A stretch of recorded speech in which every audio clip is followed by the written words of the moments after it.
The thing that I've learned about visionary and integrator combos, the more the visionary really steps into vision activity, the more you actually unlock an integrator.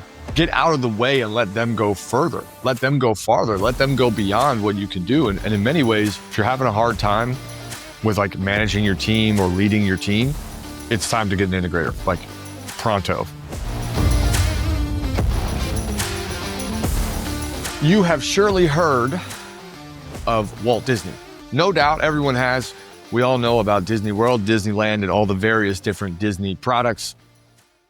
People, cartoons, animations, movies. It's a booming enterprise. Disney is not just a household name anymore. It's a part of American culture. Walt Disney is the figurehead of this booming organization that continues to pump out incredible cash every single year, and also represent a stronghold in the lives of our young adults and children. But I bet you don't know about Roy as much you know about Walt. Walt was the visionary of the company, and Roy was the integrator of this vision that Walt designed. Walt, the creative, Roy, the builder. And today, I want to help you understand why having an integrator is critical to your business and your vision coming to life, and to outline a couple of things that you can do to either attract the right integrator or to develop the one that you've already been working with. Integrators have a very special place in my heart, certainly as someone that talks about vision all the time. We get to hear a lot today from the integrator of the Living Vision programs and the Get Out of Your Own Way business, Marty Nocchi, who's got a lot of wisdom to add here. So we'll really get to dig in together there. But this idea, first and foremost, that Disney was built by Walt is a complete fabrication. So we're going to start there and help you understand how this actually happens, because from the outside, it is very different than it is on the inside. Marty, we're talking about Walt and Roy, and from what I can see over and over and over, everyone only knows Walt. Like Roy was like invisible. Yeah, unless you've watched movies. There have been movies made about them, but unless you've watched a movie, you probably don't know who his brother is or was or what he was all about. Yeah, what I have learned just from a little bit of research is that Roy was like the boots on the ground and kind of the glue. And if you're listening, glue is a really good moniker for what an integrator really does. They really create that. Here's some fun facts for you. So Walt Disney and the Disney brand is older than this, but in 1965, this is a long time ago, 1965, Walt Disney announces... Even I wasn't born then. Well, I've heard you're 100. I don't know. I give Marty a lot of shit for being 100, but 1965, long time ago, right? That's a lot of years ago. He announced the Florida Project. That was what they dubbed it. That's when they bought the land. That's when they bought the land, exactly. And what I want you guys to know, listening in, what I want you to know is that that's really the beginning of what the public knows of vision, right? The buying of the land, which if that was 1965, I'm sure this idea, this vision came to life way prior to that. Again, keep that year in mind, 1965. 1966, Walt Disney dies of lung cancer. He's gone. And think about what we talk about when we are raising a company and building a business. It's all us, and it's all what we want, and it's all our lifestyle and our ability to have a great existence. But all of a sudden, Walt's dead. Walt's out of the picture. And in 1967, so this is 2 years after the announcement and the purchase of the land, construction of Walt Disney World begins. So in that time span, just think about how creative and descriptive a vision had to be able to be executed well beyond your time, right? All that goes into planning and launching, but there's something really special about a vision that can carry on long enough beyond your death. So that's 1967, construction begins. In 1971, specifically October 1st, 1971, just 4 years later, Disney opened. resounding success. Now, I don't know that it was the same as what we might anticipate it today being if Disney opened a new park, but it was definitely hyped. It was definitely special to see this vision come to life and finally open. Roy was largely the spinal column of this project coming to life, which we'll talk about as we go through today. But ironically, Roy also passed away just about 3 months later, December 20th, 1971. And he was 78 years old, if I'm not mistaken. So to think about this integration process, and why integrators are so important, we really have to look at, Walt set the stage for what this was going to look like, but was not even available. It wasn't like he was around to steer the ship at all. He simply cast the vision, and the integrator made this happen. And looking back at this, I'm sure that the Disney family has been through a lot. Not just when you go through that kind of financial up level, but also when you're given that much attention. I'm sure they went through a lot. But man, Roy, I hope he was loved and celebrated, because I'm sure he was the glue of the family as much as he was the glue of the business as well. Do you know what the price was on opening day? Price on opening day, I'm going to guess it was like $10, $15. $3.50. $3? Wait, $3? 50 cents. Do you know what the price is today for a one-day pass? 160. That's exactly it. 160. It's like a snowboard ticket. That's the only reason I guessed that. $160 versus $3.50 when it opened. Yeah, wow. That's a lot of. Yeah, wow. I did look though to check when did this whole thing begin? Because there's life way before Disney World. The first movie dropped in 1937. That was Snow White and the Seven Dwarfs. Was his first animated movie. 1960 when? 1937. 37. Wow. Yeah. And so you could, if you understand anything in that part of history, that was a monumental move for this person. It's because I have watched movies on them. It's my understanding that the brothers Roy saw what Walt was capable of. And as you can imagine, that's a tough sell at that point. But Roy really helped him to kind of put structure around this vision that he had for these animated characters. And that was the first movie. So Mickey Mouse was still the first character, which came before that. So it has been around a while, long before Disney World ever opened. One of the first films that I ever really looked into as far as animation and timeline was Jungle Book. And I remember talking to a buddy about this. We had had a long discussion about Disney movies and when and where and which was significant for us. And I remember Jungle Book and thinking about the animation and thinking about where animation was in 2000, late 90s, things like that. It was all right, well, that was probably the 80s. That movie was out, I think it was 1963. That was a long time ago. Yeah, that's an old one. What is also interesting about this Walt Disney story for those of you that are really driven by this idea of accomplishing a lot, not just for yourself, but what I think Disney had that really made this, Disney's had that really made this special, was that they largely wanted to bring this to the world, to others, right? There was a degree of impact and orientation towards making the world a better place in some regard. And this is a long game that they played. I mean, this was decades of work and decades of and trying to build a studio and trying to get funding. And this was not just as simple as hey, we constructed this and in 2025 speed, it just became a unicorn. It actually was a long journey of them trying to figure out how to do it. Yeah. I think how much it has changed now versus because Disney is now part of ABC. It's a much larger conglomerate of what it used to be. Pixar, I think, part of Disney. It's changed somewhat. Big time.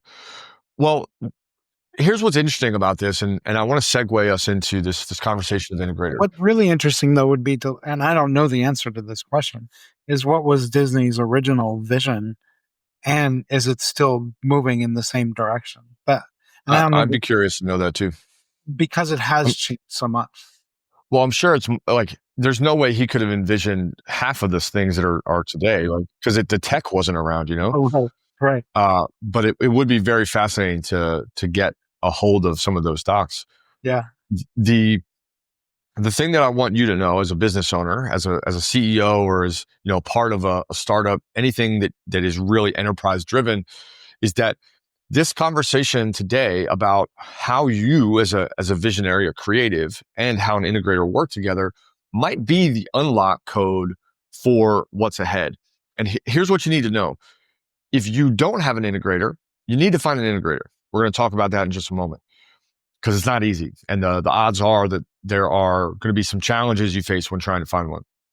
The second thing you need to know is that if you have an integrator, it's really important that certain things are happening in your relationship that will allow it to thrive. And Marty and I can talk at length about that. We have a really good program called Synergy that we just launched to help visionaries and integrators get more connected. And we'll talk a little bit about the backing of that. We won't necessarily talk too much about the program. We'll talk about like why we have built this program and why we've had to learn the hard way how to have a healthy visionary integrator conversation and relationship. The other thing you need to know is that if your business does not have an integrator like labeled and defined, someone is filling that role and you might not know it. And what that may suggest is that someone is the glue of your organization and you're not feeding it. You're not fueling it. And if it is the right person with the right ethics and connective tissue to culture and the right intentions, that's great. But if it's not, it could also be derailing your company entirely. So we got a lot to talk about today. Marty, integrators are like rare beasts, in my opinion. Everyone like wants to be a visionary. They think visionary is cool. And we could talk about how to disprove that. But integration is a very, very strong talent and a very rare skill set. What's your take on like why it's so difficult? All right. Before I do that, I did do a quick search of Disney's original vision. Oh, nice. Was to create a place where adults and children could escape the everyday world and experience the magic of storytelling and imagination. And then the parks was to create an immersive experience. And you think about it, his timing, even Snow White, 1937, we're in between two world wars at that point, plus following the Great Depression. So you can understand like the sense of escapism. Escapism was a big part of was a big part of his vision. Wow. That's really interesting that to put the setting between two world wars. I mean, I think, us in this era now, the things that we worry about are not at all what that was, right? Not to say that there aren't people that don't have to worry about those things, but it was a totally different era and time. Okay. So back to the question, like, why do you think that integration is such a rare skill and that there's such a gap between the number of people that are like, I want to be a visionary, and the number of people who are like, dude, I'm an integrator all the way. Yeah, and I don't even know if you could just decide you want to be a visionary. I think a lot of it is innate as to who you are as a person. Would you say the same is true for an integrator then? Yeah, because I come from a background where you are born with certain qualities, and those qualities help to influence who you become. That's my belief. The number is 4 visionaries for every one integrator for every 4 visionaries. Slim pickings for visionaries. Correct. Yeah. So if you're an integrator, you're in the driver's seat when it comes to visionaries because they far outnumber us. Yeah. What was the question again? Why are we? Why do you think that skill set is hard to come by? Why do you think that modality, that style of operating is hard to come by? I think, I don't know if it's necessarily hard to come by without saying the difference between an integrator and a visionary. Because visionaries, I think, can often be reactive. Every idea is the best thing in the world. Yeah. I mean, you could say it better than I can. And which is great, and that's a necessary part of the process. But someone needs to be able to just kind of sit with all of it, take it all in, and determine where that goes. I still believe that the integrator is really the keeper of the vision for the business, for the organization, for that very reason. Yep. Because if you rely on the integrator to be the keeper, or the visionary to be the keeper, it'll be all over the place. Someone has to be able to keep it going in the same direction. And Yeah. so I think that's part of the skill set, is how does the integrator hold that and be the keeper of it without attaching to it and allowing it to unfold. Visions are a living document, like the Bible is, like the Constitution is. That they're always being um, redefine what it means. Yeah. This is why CEOs, we're here to help you with a living vision, not a dead vision. Or it can't just be like there and that's the end of it. Right. It's not static. Correct. I love the way you define both of those things. A visionary, if you're tuned in and you're a visionary, more than likely, I love reactive. That's a great label. Creative is another example. And I would say a visionary is typically emotionally driven and emotionally intelligent, right? The ability to tap into their own emotions I don't and think others is really important. I don't think that's limited to a visionary. No. But that's going to be a part of their framework, right? They're going to be emotionally driven. And the reason that causes problems is that emotionally driven leadership and emotionally driven idea generation and emotionally driven connection is great for things like sales or finding partnerships or attracting the right people to the business. But internally, it's a chaos maker, right? When something is sort of unpredictable, like a free radical, it is going to have more damage than it is going to have like peacekeeping tendencies. And I think an integrator is sort of the grounding plate of the business to say, hey, throw as many ideas as you want. I'm still going to steer the boat here based on all the things that are real and happening and harmonious. Yeah. What's reality? Yeah. But that's the unfortunate part, because integrators are then often, and I think Traction and EOS talks about this, are often perceived as being, I don't want to say negative, but they're the no people. correct. They have to be. And maybe not always seen as being positive or wanting to do all these things. But that's part of the role of what the integrator is to determine whether it's viable or not. It might not be viable now, but maybe viable down the road. Right. Yeah, they're sort of the filter. And so if we say creative, reactive, and sort of emotionally driven, I think that an integrator is typically going to be centered, non-reactive, and emotionally led, but logically oriented. Like they can feel the vision, but they're not making decisions from like the emotional place. They can extract the value of vision without being emotionally charged by it in some sense. Yeah. Yeah, that's a good way of putting it. Then what makes for an integrator's ability to like find a visionary? Like, when you think about the integrators that we work with or the integrators that we have worked with over the last several years, where there is sort of a pattern of like, hey, what I want to help bring a vision to life. And if I'm an integrator, I have the option. What do you sense? What do you see? What do you personally feel when it comes to selecting what you want to work towards? Like, what are the things you look for in a vision to be like, I'm in? Well, it's still defined by you as the visionary as to what that looks like. It's just me that determines whether that vision, what the idea fits into what that vision is. Well, let me ask you different, because I don't think I asked it very well. If an integrator has the option of 4 visionaries, how do they pick where to go? What do you think drives that choice? That's a hard question for me to answer, because we knew each other before we ever worked together. So that's hard to say, but I think you still have to be the integrator still has to be aligned with a vision in order to do that. Your life is going to suck if you take on a visionary who you don't believe in what that vision is. I It's love just that. not going to work.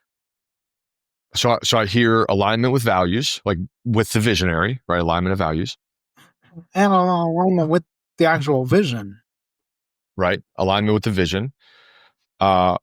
Is And there, I'm not going to go work at a nuclear power plant. It just wouldn't be aligned with who I am as a person. right, That might right. work for someone else. And I have no idea where nuclear power plant came. Yeah, me either. No, trust me, nobody knows where that came from. Is there a sense of like trusting the character of the visionary? Like trust, maybe a big driver? Yeah, I think that's a big part of it. I think again, it's like there has to be. I think how we have made it work is that we get along. What I mean, we've met visionaries and integrators that don't necessarily they work together. That's the extent of what Correct. their relationship is. But I think we've had a genuine interest in who the person is, not the role that person is taking on. And I think that's an important factor in making it work. Yeah. Because that will also help you to define or decide whether you are in alignment with that person or not, and whether you can work with them. Yeah. Yeah.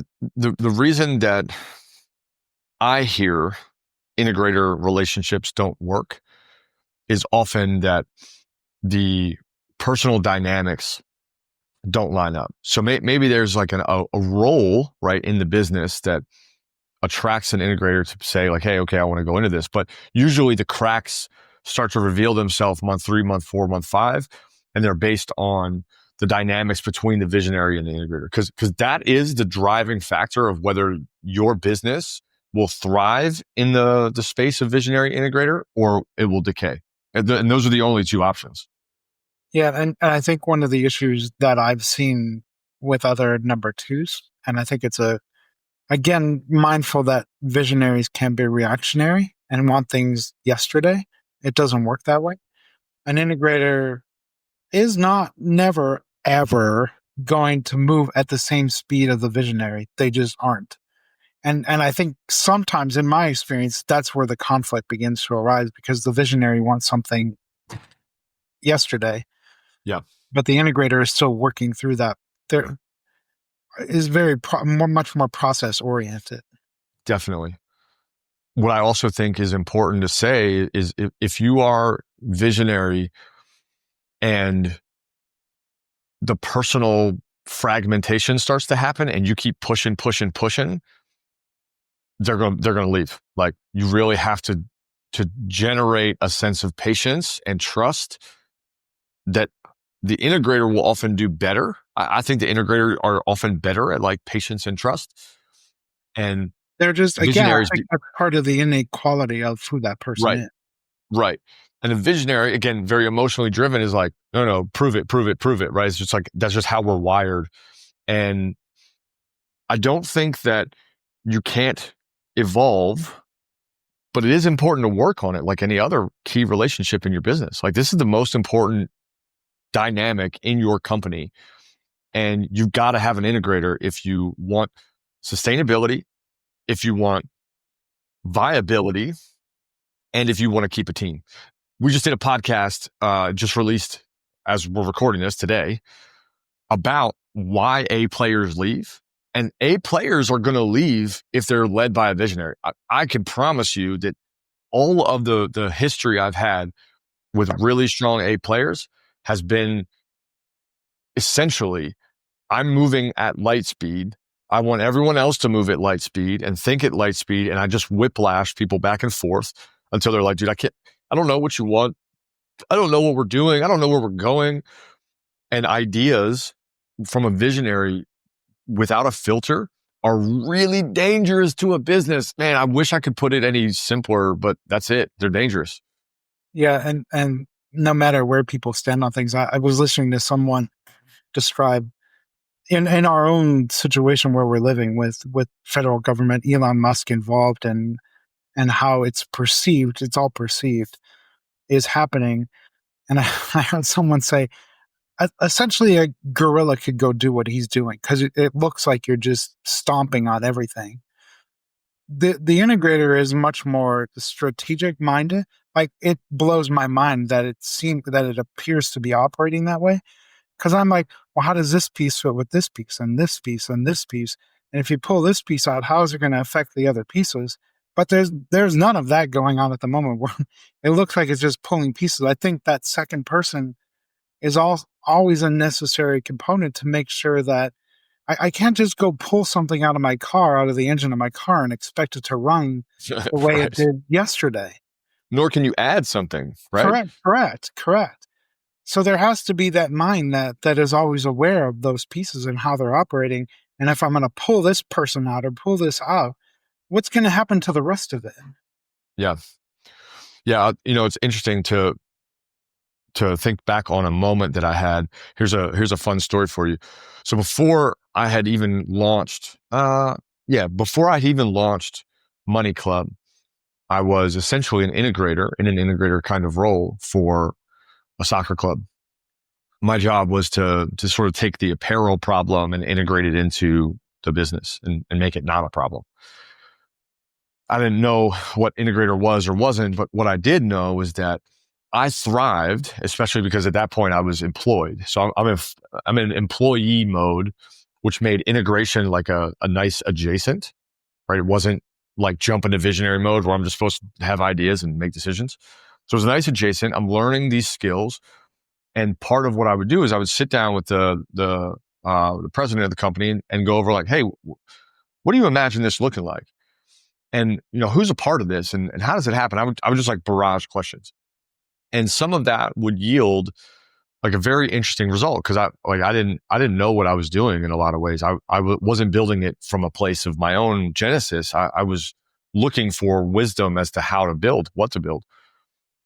So we would have conversations that would, have a couple beers and sit down and talk and talk and talk. And that information was often very complicated. And then I would have to go sit down. And by complicated, what I mean is like almost contradictory, right? This is how visionaries are. They just come with ideas that might go against each other or mess up the car if you take out the middle of the air intake valve. And good thing is I wouldn't have any idea where that is in the car or how to get it out. The next step of that was to sit down and to build something and iterate and iterate and iterate, but to also have a deep consideration for all of the parts. How do the parents, how do the buyers, how do the coaches, like how do all these pieces fit into this little puzzle? So I ended up building a system with our partners, which moved from various different companies every two years or so, and building something that would allow parents to be able to order, shipping to happen directly, coaches to get things, shipping to happen directly there, like all these different intricacies, right? And once it got up and running, it became really simple to use and leverage. Like we had a really dialed in system. Now and again, a wrench would get thrown in it or a new idea would come in and I'd have to say like, hey, based on this system, I'm not really sure that's possible. Or I'd be able to say, hey, I think we can integrate that. Like, no problem. Again, without that direct language. But here's what I learned doing that and related to the like integration piece. What was dangerous in that moment were not ideas, but orders and getting those confused. That's what the most dangerous part was. And I think having been through the visionary role several times in several different organizations, some have been successful, some sold, some didn't.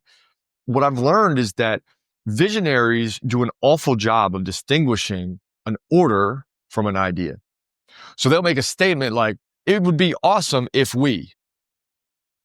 And to an integrator whose, again, job is to sort of like hold this space together, they can maybe, if they're experienced and there's a good relationship there, they can filter that. But if you don't have experience with the idea of integration, what you hear is go take care of right blank. Whereas And you would have lost me as soon as you said it would be great if we. I'm yep, like, this isn't important. this is what I got to do, right? And Right. and here's what I ended up doing over and over and over. And I blew it. Like when I was in the integrator role, more or less, I needed to have this discernment to say, hey, what can we do? What can we not? But Correct. but that takes an elevated, that's an A player mentality, is like, I'm going to discern this. That's a rookie mistake. Totally. But for a visionary, the like average person in your company is going to look at you for leadership. And when you say something like, it would be awesome if, what you can pretty much expect them to do is stop doing whatever they're supposed to be doing and do that. And like, now and again, that's okay. Maybe there is a priority. But if that's your cadence, if you're like, hey, it'd be great if, it'd be great if, it'd be great if, it'd be great if, what you may notice is that they spent 4 days working on project A. You just gave them project B. They spent the next 3 days on that. Then they went back to project A to finish that because it never got finished. Then they work on project C because you just announced that. Then D. And at the end of that 2-week span of you whiplashing them back and forth, you're like, hey, how come you didn't do your work? And they're like, what are you talking about? I did all the work that you, and they're like, no, that was just an idea. Why'd you do that? And I can tell you because I've had those kind of frustration where I'm like, wait, you did that? Why did you do that? And what I've had to learn, and what I've learned the hardest way possible, is that communication as a visionary is your only distinguishing line for how well you run the business. If you install an integrator, your communication level automatically goes up by 10 notches because you have a filter, someone that can be a better communicator and sit in the messy middle of an idea phase to know we should implement this, we should wait on this, we should activate this, like we need to do this fast, or none of the above. Otherwise, the integrator is cleaning up a mess. Yeah. I've done that. I was thinking though, like based on even our own clients, the value of an integrator at a meeting when you're meeting with your team and speaking along the same lines where you were just saying, is this an idea or is this something that has to be done? You need to be. I'm keenly aware of what's going on in a room around a table when a meeting is happening. The reactions, the non-reaction reaction. And I think that person has to be mindful to make sure that everyone is on the same page as to what has to happen next. Someone has to be aware of, because you can't rely on every team member to be in that space all the time. Someone has to be aware in that space. Yeah. If you're not watching this on YouTube, find your ass on YouTube as quick as you can, because I'm gonna draw something here, Marty. This is like what I think about when I imagine a good visionary integrator combo, and what happens if you don't have one. So I'll try to spell this out. If you're listening, I'll try to spell it out. What I think of immediately is you have this visionary.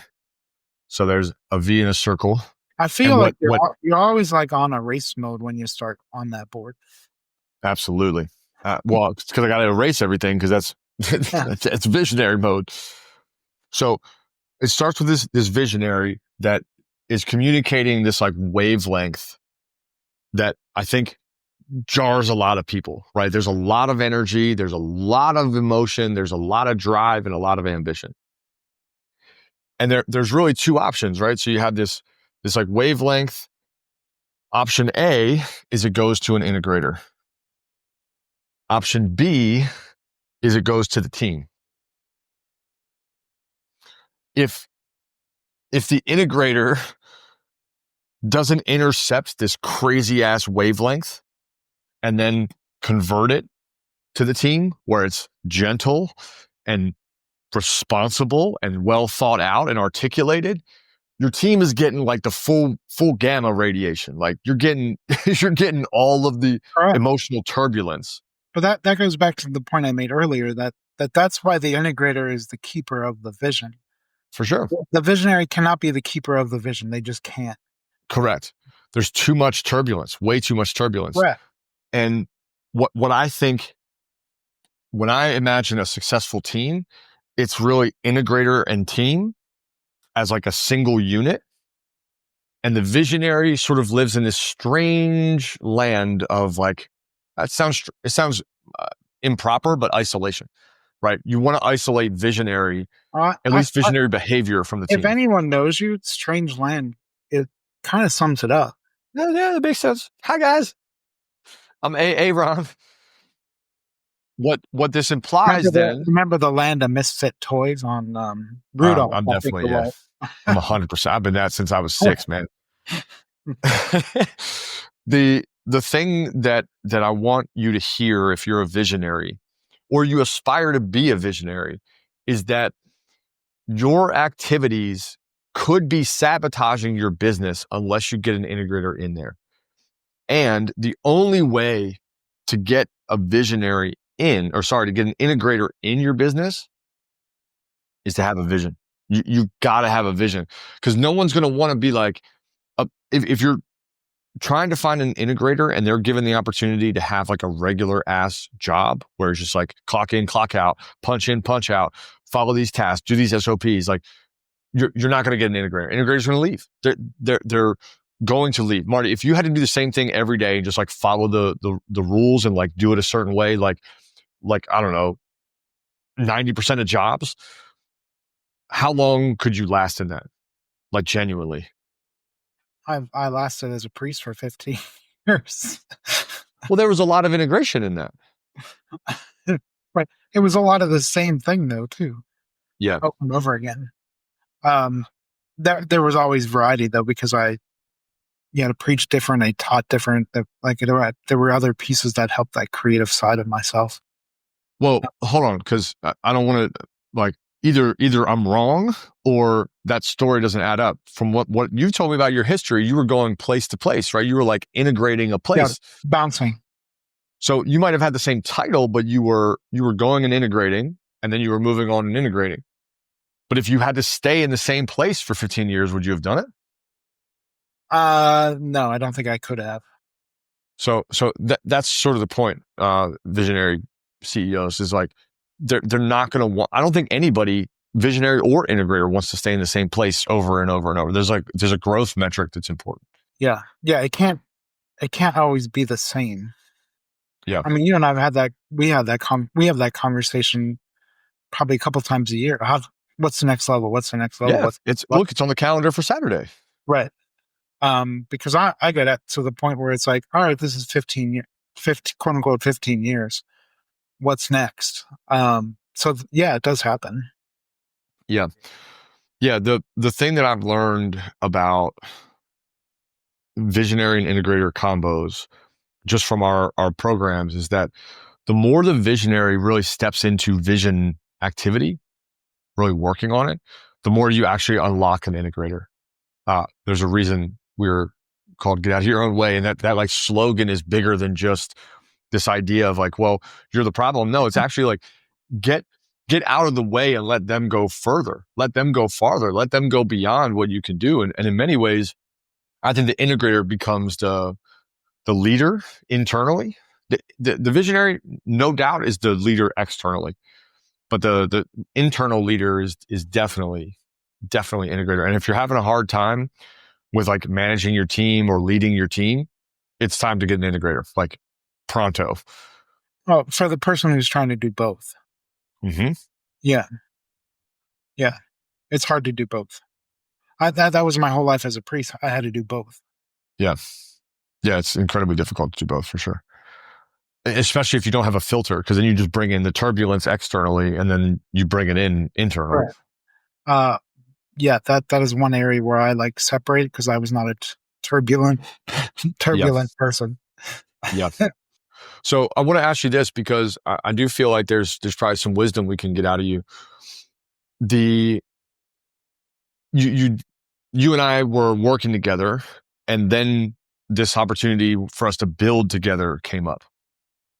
So we had a little bit of history, kind of understanding character and, what was going on and like how, all the pieces of that, like character, ethics, values was probably already there. But I think there's also, for an integrator, there's also like an undefined, because there's not few people use the word integrator when they're posting a job description or something, right? There's sort of an undefined going into it. How did you think about the transition from what you had been doing to this? Was it an exciting opportunity? Were you like, I've got to grow, I want to figure it out? Like, there was a vision, so you had that, but you also had to transform totally to enter a completely different industry. How would you help an integrator that maybe needs to go through that same transformation, go through it? I mean, I had to get to a point where I recognized the skills I have, the gifts I have, were not limited to being a priest. That was a big part of it. And I think anyone that would go from a corporate job to entrepreneur land as an integrator would, and because I've talked to many of them, several of them, have that same struggle. And it's like the skills transfer. There's nothing. People are still people. Like that's still my baseline. People are still people. And if you know how to work with people in one place, you're going to know how to work with people in every place, because people are people. And if they're not the right people, you find the right people to be there with you. So I made it much harder than it probably needed to be, but that was also it wasn't just my job, that was my life. Mm-hmm. Yeah. There's a difference there. Do you think integrators struggle with confidence? Absolutely. And Traction would tell you that. EOS would tell you that. What can a visionary do to bolster that? I think they even put that in their book. You might have to tell them every day that they're doing a great job, and they're still going to doubt the next day. But I still think that that's just a part of the process, because I'm a natural questioner, and I have to, like, is this idea applicable? Does this idea fit? So there's already an element of that already exists within the framework. Yeah. And so I think it's just a natural. It's easy to say, well, just be confident, and you could be really good at what you do. And I've been really good at what I do. That doesn't mean I don't question it and doubt it. And again, it's in EOS. Almost every day, an integrator will question. So when I was thinking about how we can help make the argument for, you need to have an integrator, I think we've set the stage pretty well. For like Walt Disney, him building a vision allowed Roy to create this thing well beyond his death. Great example of that, right? A vision that lives beyond you. Talk about living vision testimony, number one. But also, there's this piece of, protect and insulate your business from your own turbulence, which most high-level CEOs are turbulent. Like, it's okay to be that. There's nothing wrong with that, but you really have to insulate the business. Then I think there's also this sense of, can you let someone lead the internals of the business better than you possibly can? And when I encapsulate all those into one theme, I come back to that the point that this dynamic with Visionary and Integrator is the most important one in the business. And what I'd like to do is just take a couple minutes and go through a couple different ideas here so that someone listening can understand what they're really getting into if they're going to bring an integrator on, or if they have an integrator that they collectively, not one or the other, they collectively are not operating at a really high frequency, what they need to be thinking about to get higher up. So that's where we're headed. And before you do that, because I've already mentioned it a couple times, I think it would be good to read the book Traction for people who haven't read it. It is a great book about, or Rocket Fuel. Rocket Fuel is the one on Rocket Fuel, yeah. Visionary Integrator. It's really good. I'm not hardcore EOS. I think it is not always a living document. People are hardcore, and I don't think it's necessarily the best. But when it comes to Visionary and Integrator and that relationship, that book in particular, Rocket Fuel, is really good. It is, yeah. And I'll second that. Most of our clients have EOS. Maybe not most, probably a good, 30 to 50% have EOS or are up and running with it, getting it installed. So we're constantly in it, but Rocket Fuel is a great recommendation, Marty. That's phenomenal. And if you're coming from corporate world into entrepreneur land, where corporate world doesn't have EOS necessarily, like myself, didn't know any of that language. There are better ways of doing things. It's not the be all and end all. Yeah. It just isn't. Yeah, you can build whatever you want over here, which is sort of the fun part. Okay. So one of the dynamics that a good integrator visionary combo, we'll call it VI, a VI combo, just to simplify the rest of our conversation. A good VI combo should really have regular pushes for the visionary to get out. Marty, you do this really well, right? You constantly are pushing me to go like, hey, go rest, go recover. Like there's a degree of self-care that the visionary will also will often bring to the table for the visionary to consider. Like that the visionary would typically not, because we're turbulent and just like we just run 1,000 miles an hour. Because you're just always zooming around the 101 here. I'm constantly in motion. And one of the things that you'll get from a really good VI combo is reminders to slow down, to rest, to recover, to think, to dream, to plot, to scheme. Like that vision piece is really important and should come from the integrator. Marty, on the other side, what does a visionary need to constantly remind an integrator of? Now, we've heard one part of that being like, hey, you're doing a great job. Keep on going. You're doing a great job. Like, I love that. Is there any other piece that you would give counsel to a visionary to say, hey, do this for your integrator? I think a visionary definitely has to learn to be patient with an integrator. Nice. More than anything. I think, and I can only speak for myself on this, but I have talked to other integrators that are like this. I will know more than almost anyone because that's just naturally who I can retain so much information. As you know, I could just repeat things. It's insane. Right. And I have met other integrators that are like that as well.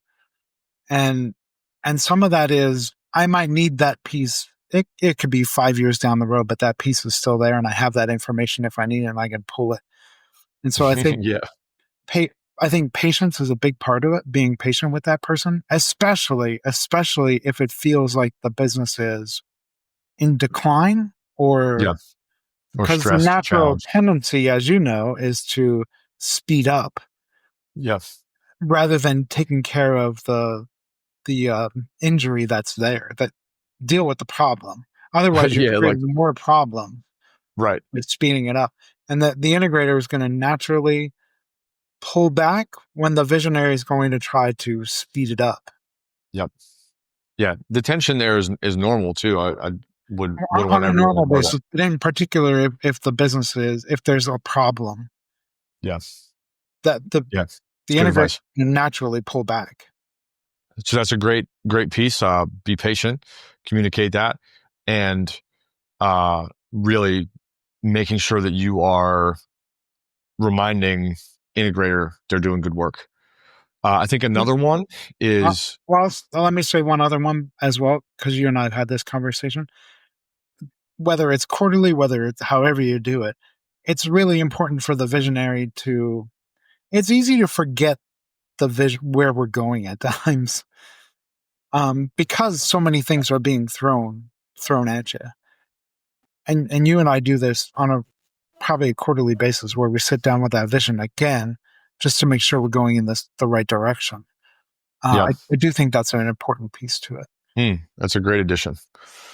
I think another one can sort of be encapsulated in one word, but it dovetails into a lot of things, and it's open communication. I guess that's 2 words. Open communication. So to me, that's trust, that's conflict, that's vulnerability. Those things are critical to a VI combo and really creating a healthy team dynamic. When I think of trust, it's probably the backbone of all of this, is to be able to trust that. But also the idea of communication being about work, about non-work. Like you really got to be able to share like what's going on in your world, because an integrator is constantly adapting. And I know you've done a good job of that. We've done a good job of that with installing those kinds of communication lines in client programs and businesses. But also, I think it's been effective for us to really have open lines of communication about like, hey, I'm not at my best, or like I'm feeling reactive, or these are experiences that I'm going through, because you can read whether or not I tell you, you can read what's going on. Correct. And if I can tell you and we can deal with it, then we can usually come up with better ideas of how to deal with it. The other piece to the other side of the coin there, we talked about this when we did the episode on A players is you have to be willing to listen at at the same time. And sometimes that just requires shutting up and listening. Hmm. Plain and simple. And that's for both people. Just shut up and listen. I think that's a key part to that. If that person, if you're kind of navigating a storm, it's important to listen. One of the pieces that comes to mind in communication in general that you've got to be willing to do as a visionary, it's hard, it's difficult, it's uncomfortable, but you have got to be willing to hear no from your integrator. And I think this is like an ego thing for a lot of visionaries that we've had to coach people on. Wait, It's like, hey, visionaries have big egos? if you can't hear your integrator be like, we're not doing that right now, or that's a bad idea, or hey, like it's not going to be done by Thursday, Hell no. you're going to learn a lot about yourself and probably learn what it's like to run a business without an integrator pretty fast. Right. Yeah. Again, go back to the episode on losing A players. Yeah. Yeah. Listen to that one. Yeah. They're on their way out. The episodes are very much tied together. Mm-hmm. Mm-hmm. Yeah. The other things that come to mind is often like this resolution of problems, conflict, delegation, recognition. I think all of those kind of dovetail. They're pillars in our program as well.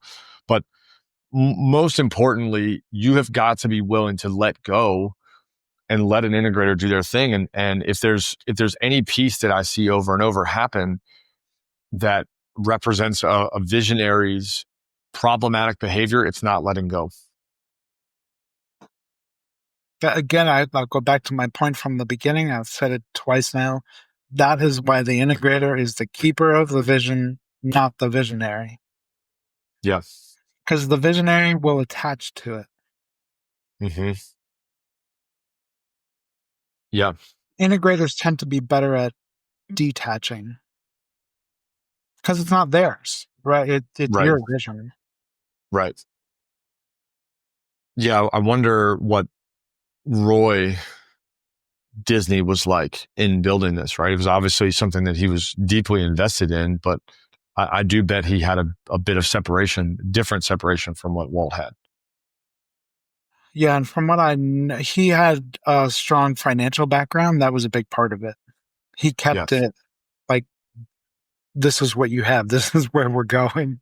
Yeah, sustainability. Yep. Yeah. Again, mindful of the time frame of when they were really operating high. World War II, there's a lot of turbulence in the world at that point. Mm-hmm. Yeah. Well, if your business is going through lots and ups and downs and history of like being bankrupt and then being up and then being bankrupt, being flush, and you go from 0 to 60, and at 60 you're buying cars, and the visionaries taking out lifestyle loans from the business, and then on the backside, like, it just collapses. If you're probably in desperate need of an integrator, I would also add that you're probably addicted to speed. That's the real sure. point. Yeah, for sure. I would also add that, as a visionary, when you commit to having an integrator come into your business, you really have to be willing to govern your speed. I'll say govern, like throttle it a little bit. And the integrator has to throttle up, right? They're like, both of you are kind of coming to the middle to say like, hey, I can go a little bit faster, but you got to go a little slower. And I think there's a good tension there. The way that I've said it before is like, an integrator will feel like they are trying to pin down the wind, and a visionary will feel like they're running with a parachute. And that's the appropriate tension, right? I'm being forced to slow down more than I feel comfortable doing, and the integrator is forced to speed up a little bit more than he or she may be comfortable doing. And that process is where healthy tension lies. There has to be healthy tension there. Yeah, you cannot get rid of the tension. It's a natural. My thing is chaos and order are both necessary. They're just a necessary part to grow and to create. It's just that you have to have the right tension. Otherwise, you either have chaos, or total chaos, or you have a control freak. Yeah, or no growth and control, micromanagement. Yeah. So I think as we kind of rent this thing down, the other thing to remind you of is that if you're accustomed to tension, but you don't have good communication, what will happen is the tension will either like become so much that it just explodes, right? And that's really unhealthy. Well, like a rubber band. I mean, you're Yeah, essentially it just snaps. stretching until it breaks.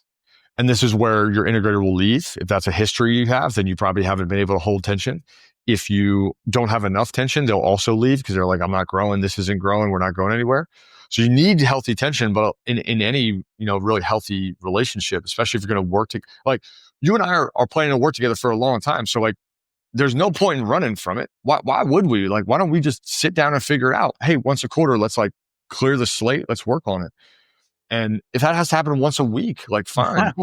Right. But until you get to a resolution, you just have to do it.